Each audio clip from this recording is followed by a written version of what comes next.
In this problem, we're subtracting rational expressions that have different denominators. This is a kind of a complex problem, and so we want to be very sure we do each step carefully. Let's look at our helpful hint.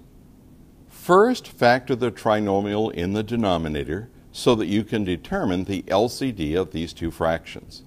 Then, multiply by what is needed in the second fraction so that it becomes an equivalent fraction with the LCD as the denominator. When subtracting, it is a good idea to place brackets around the second numerator to avoid sign errors. Okay, let's start factoring that first denominator and see if we can determine our LCD. In the denominator, we have x squared minus 3x minus 18. So if we factor that, we have x minus 6 times x plus 3. The second fraction, of course, doesn't require any factoring.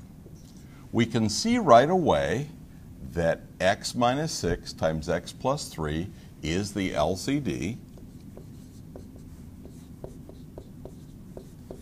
and that the first fraction doesn't require any changing. What we do need to do is multiply the top and the bottom of this second fraction by x plus 3. The reason we do that is to get an equivalent fraction that has in the denominator the LCD. Now, the helpful hint suggested we put a bracket here. The reason for that is it's a lot easier to make sure you don't make a sign error if you have a little structure that holds that part of the problem together. So we have 3x over x minus 6 times x plus 3. And this denominator, if we multiply out the x minus 4 times x plus 3, inside that bracket we have x squared minus 4x added to plus 3x is minus 1x, and minus 4 times plus 3 is minus 12.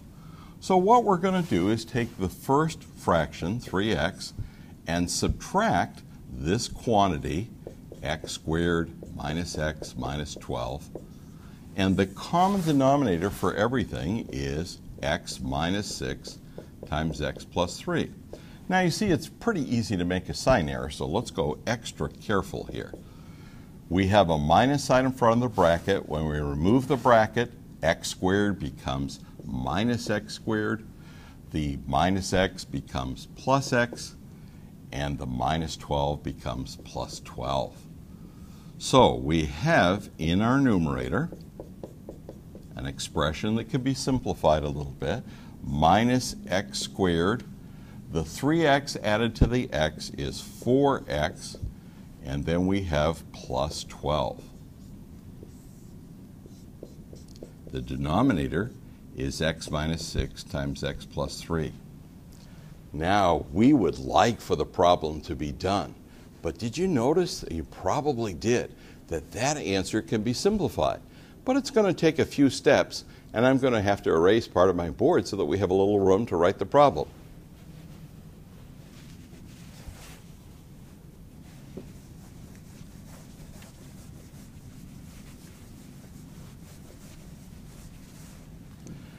Now, we have this expression, minus x squared plus 4x plus 12 in the numerator, and x minus 6 times x plus 3.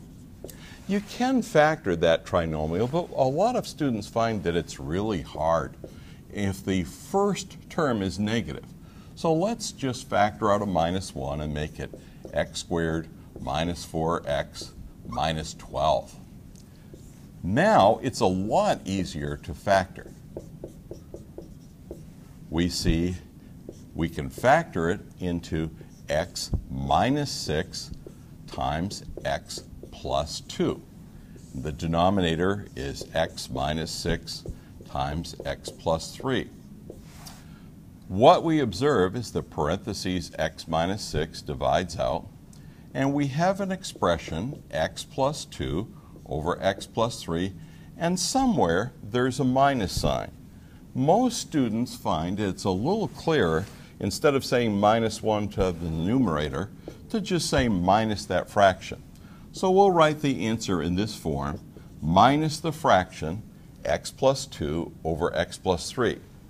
These kind of problems are a little bit longer, but if you follow the steps carefully and keep using that helpful hint, I'm sure you'll have success.